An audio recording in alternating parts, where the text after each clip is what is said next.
ಏನಮ್ಮ ಇದು ಹಿಂದ್ಗಡೆ ನಿಂತ್ಕೊಳ್ಳೋಕ್ಕೂ ಕಷ್ಟ ಆಗ್ತದೆ.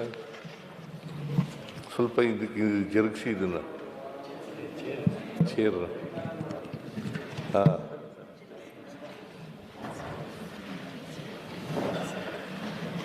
ತಗೋಯ್ತು ಈಗ.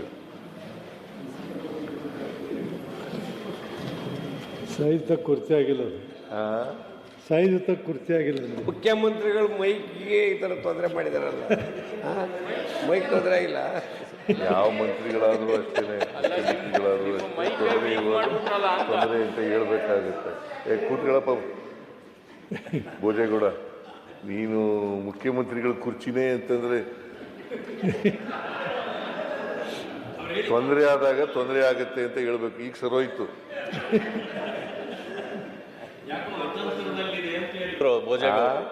ಯಾಕೋ ಚೇರ್ ಅತಂತ್ರದಲ್ಲಿದೆ ಅಂತ ಹೇಳಿದ್ರು. ಚೇರ್ ಅತಂತ್ರದಲ್ಲಿಲ್ಲ, ನಿಮ್ಮ ಚೇರ್ ಅತಂತ್ರದಲ್ಲಿ ಇದೆಯಾ ಅಂತ ನೋಡ್ಕೊಳ್ಳಿ ಸ್ವಲ್ಪ. ನಮ್ಮ ಚೇರ್ ಗಟ್ಟಿಯಾಗಿದೆ, ನಿಮ್ಮ ಚೇರ್ ಅತಂತ್ರ ಇದೆಯಾ ಅಂತ ನೋಡ್ಕೊಳ್ಳಿ ಸ್ವಲ್ಪ. ಮಾನ್ಯ ಸಭಾಪತಿಯವರೇ,